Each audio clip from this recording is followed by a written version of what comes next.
Elle dit que le no-code est une arnaque et je vais lui répondre. Loin de moi l'idée de faire un drama et c'est probablement la seule vidéo que je ferai sur le sujet. Mais c'était l'occasion pour moi de rectifier bon nombre de contre-vérités qu'on peut entendre sur le no-code parce que sa vidéo est une multiplication de clichés qu'on peut entendre sur le no-code. Je vais évidemment être un maximum objectif mais sachez que forcément vu que je parle de no-code je suis un peu biaisé. Donc je vais dire ce qu'elle dit de juste mais également là où elle se trompe et vous expliquer pourquoi est-ce qu'elle se trompe. Alors elle s'est dit, franchement elle a l'air très sympa, à mon avis elle doit être anglaise et elle s'est mise au no-code en 2023. Après avoir fait quelques recherches, elle se lance dans son application sur Flutterflow. Et donc j'ai commencé à construire mon application. Et je pense avoir commencé le processus correctement.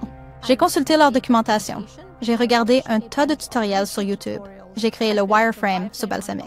Je dirais que j'étais environ à 20-30% de la réalisation. Sorry quand les choses ont commencé à ne plus sembler correctes. Ok, donc là on a un truc intéressant. C'est sa première application. Et elle dit qu'elle s'est formée en regardant quelques vidéos et la documentation. Déjà là ça me paraît un peu léger par rapport à la complexité de Flutterflow, mais pourquoi pas. Je veux faire des choses spécifiques sur mon application que je pensais être raisonnablement facile. Mais je ne pouvais tout simplement pas le faire. Et parce que ce n'était pas une fonctionnalité par défaut, j'ai pensé, attends, je sais qu'avec Flutterflow, si tu veux cette unicité, cette capacité à personnaliser les choses, je pouvais créer un widget personnalisé, mais je n'ai pas pu le faire, car cela ne fonctionnait pas réellement. Ici aussi c'est intéressant parce que quand on regarde l'app qu'elle mentionne, c'est une application de quiz qui m'a l'air relativement simple. Pourtant, elle n'est pas parvenue à créer la fonctionnalité. Donc j'avoue que ça m'étonne, mais on va lui laisser le bénéfice du doute. C'est un cas que j'ai vu revenir au travers de certaines missions clients, où en fait parce qu'ils ne savaient pas faire, ils surcomplexifiaient leur app en ajoutant parfois des librairies externes, alors qu'en fait en réalité on peut le faire avec Flutterflow, c'est juste que c'est un peu moins facile à appréhender et c'est pas aussi simple que ce qu'il pense. Je pense que dans son cas, elle, le fait qu'elle soit dev dès le départ ne l'a pas aidé parce qu'elle a une approche de dev. C'est-à-dire qu'un dev, dès qu'il ne sait pas, il va essayer de faire avec du code. Or, dans les outils no-code, c'est pas forcément la meilleure manière de faire à chaque fois. Il faut pas essayer de transposer ce qu'on sait du code et l'appliquer directement sur l'outil no-code. Il faut apprendre l'outil no-code et comment il fonctionne.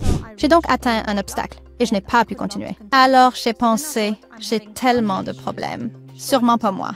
Et j'avais raison, ce n'est pas seulement moi. Du coup, là, elle mentionne que si son app bug, forcément, c'est le cas de tout le monde. Donc, petit biais d'extrapolation, mais c'est pas grave, on lui laisse ça. Donc là, elle prend un commentaire pour valider son argumentaire. Et j'ai un petit problème avec ça. Parce que pour vous épargner la lecture, en gros, le gars était actif sur Flutterflow, mais il n'a pas réussi à concrétiser son app, qui considère que Flutterflow est un outil pour faire des apps à 90%, et que du coup, il a appelé un développeur pour l'aider. Il a dit aussi que Flutterflow générait un code spaghetti. En l'occurrence, c'est un code qu'on dit un peu bordélique. Mais ça, je reviendrai dessus juste après. Ça peut arriver. Des gens qui ont un blocage à un moment donné. Mais le problème de ça, c'est que les gens pensent que parce qu'ils ont un problème, on va pouvoir les sauver automatiquement vu que c'est du no-code. Or, c'est comme avec le code, parfois ça marche, parfois il faut refaire. Et chaque développeur a sa propre manière de coder. Et Flutterflow aussi. Et ce qu'elle s'est bien caché de partager, c'est le commentaire qui était juste en dessous que je vais vous lire. On a créé plus de 20 apps sur Flutterflow avec des no-codeurs et des devs, ce qui nous a permis de lancer des projets plus vite. Le code spaghetti est lié à la manière dont les gens construisent leur UI sur Flutterflow. Et pour ça, je suis 100% d'accord avec lui. Il dit un autre truc qui est correct selon moi et qui peut expliquer pourquoi est-ce qu'elle a eu autant de mal à faire ce qu'elle avait envie de faire, c'est que l'espace entre le fait de vouloir créer des apps hyper complexes et la connaissance disponible sur Flutterflow est assez grand. Et en réalité, si on a envie de faire des trucs complexes sur Flutterflow, ça peut être parfois difficile parce qu'on a un manque de documentation et de savoir. Et ensuite, il dit un autre truc qui est vrai, c'est que je sais pas combien de startups se sont plantées à cause d'une équipe de développement traditionnelle qui n'était pas capable de construire leur app et combien de clients n'ont plus d'argent à cause d'une équipe de dev qui n'était pas capable. Et ça, c'est un point qui est extrêmement important. Parce que quand on travaille sur des projets no-code, on a tendance à facilement jeter la responsabilité sur l'outil plutôt que la personne qui a développé. Et je sais très bien parce que quand j'ai commencé, c'est ce que j'ai fait. Certains prestataires peuvent dire « Ah mais là, il y a une limite », alors qu'en réalité, il n'y a pas de limite, c'est juste qu'ils savent pas faire. Et ça, c'est un point qui est extrêmement important, c'est que no-code ne veut pas dire facile. La plupart des gens qui arrivent sur des outils no-code pensent que c'est aussi simple que de mettre un plat Picard à réchauffer. C'est une vraie compétence à acquérir et sur la page de Flutterflow, malgré ce que dit, quand on regarde la landing page de Flutterflow, il est écrit nulle part que ça va être aussi simple et que ça va s'apprendre en 2 jours en lisant la documentation. Et enfin, même si la personne qui commande positivement peut être biaisée parce qu'il est probablement une agence, c'est également le cas de celui qui a publié le commentaire d'origine. Pour être dans la communauté Flutterflow, je l'ai déjà vu passer. Et c'est un euphémisme de dire à quel point c'est un hater de l'outil. Voilà quelques petites preuves. Donc il faut absolument relativiser ce qu'on voit sur Reddit et sur les autres plateformes. Parce qu'un gars qui n'est pas content de l'outil va publier et va bombarder de messages pour le faire savoir haut et fort. Mais un gars qui est très content de l'outil, il va jamais mettre un message pour remercier le seigneur outil no code de lui avoir permis de faire son app. Jamais. Et biais de négativité oblige, on est plus attiré par le négatif que le positif. Donc maintenant qu'on a vu ça, continuons avec notre cher Dee. Les gens ont aussi posté des problèmes similaires avec une autre plateforme sans code très populaire appelée Babel. Ici, les utilisateurs mentionnent beaucoup de problèmes avec les conteneurs et tentent de personnaliser leur application web qu'ils essaient de construire.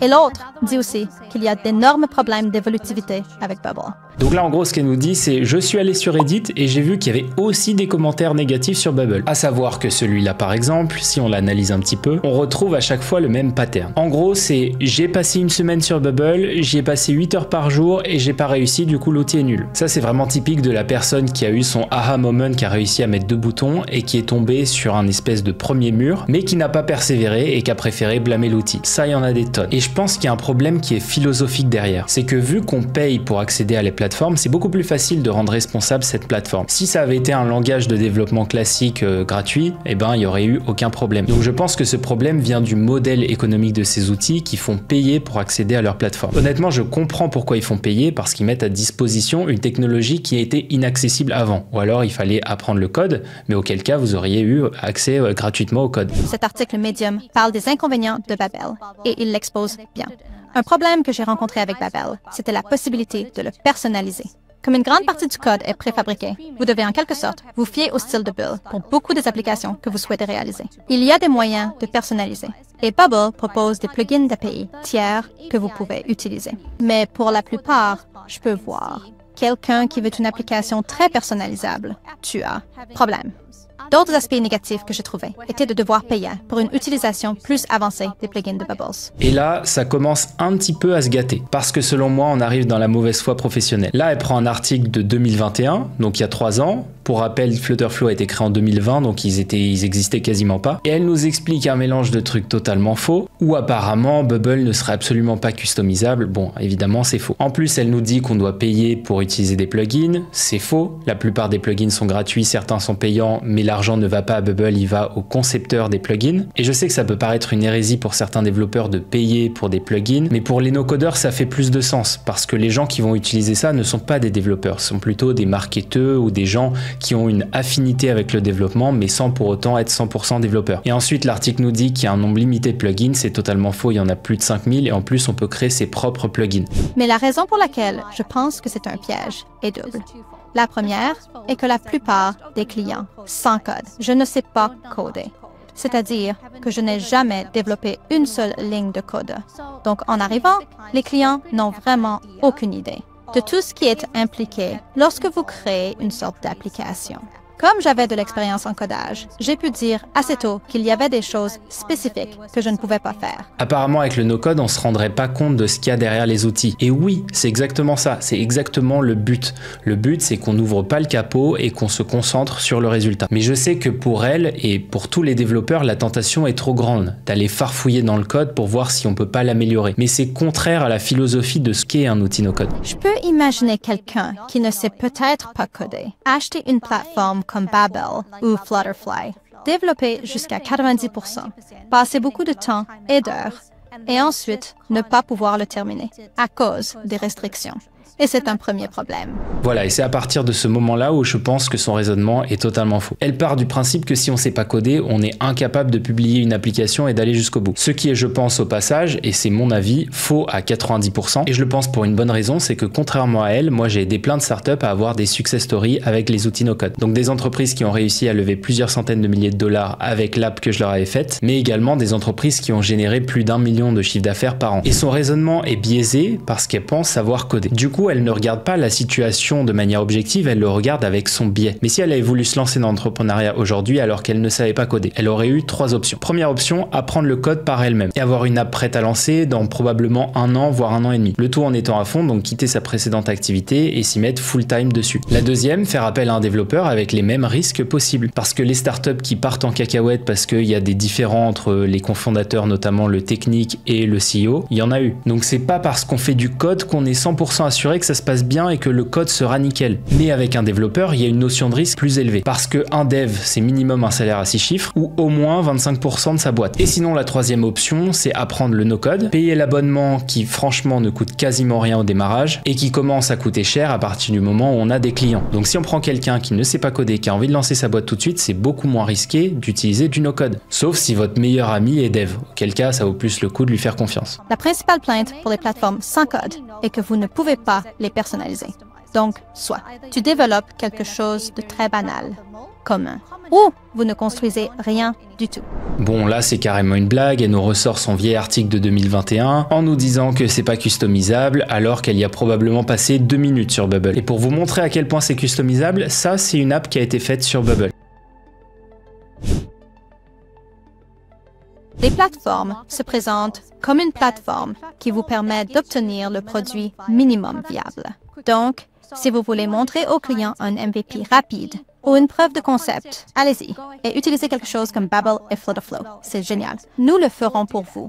Mais si vous voulez une application prête pour la production, vous devez le faire à l'ancienne. Là encore, c'est faux parce que les outils se limitaient au MVP entre les années 2017 et 2020. Depuis, on peut aller beaucoup plus loin et le scale est beaucoup plus facile à mettre en place depuis que Bubble a fait son changement de prix. Et c'est la principale raison de leur changement de prix. Parce qu'avant, Bubble vous limitait par rapport à des capacités de serveurs. Maintenant, il vous limite au nombre d'actions que vous allez mettre dans votre application. Et encore une fois, c'est pas de sa faute, c'est juste qu'elle n'a pas suffisamment creusé le sujet pour savoir que si, on peut faire scaler des applications sur les outils no-code. Et pour vous en donner la preuve, voici quelques exemples d'apps qui ont bien fonctionné en no-code. Donc ma chère Di, tu as sans doute eu une mauvaise expérience. Tu as sans doute pensé que le no-code c'était du plug and play et que ça allait se faire tout seul. Tu as sans doute pensé que no-code était égal à nos problèmes. Et tu as également pensé que si on pouvait avoir des problèmes en no-code, on n'en aurait pas en code, ce qui est totalement faux. Donc ma chère Di, tu as eu une mauvaise expérience avec le no-code, mais ne fais pas de ton cas une généralité.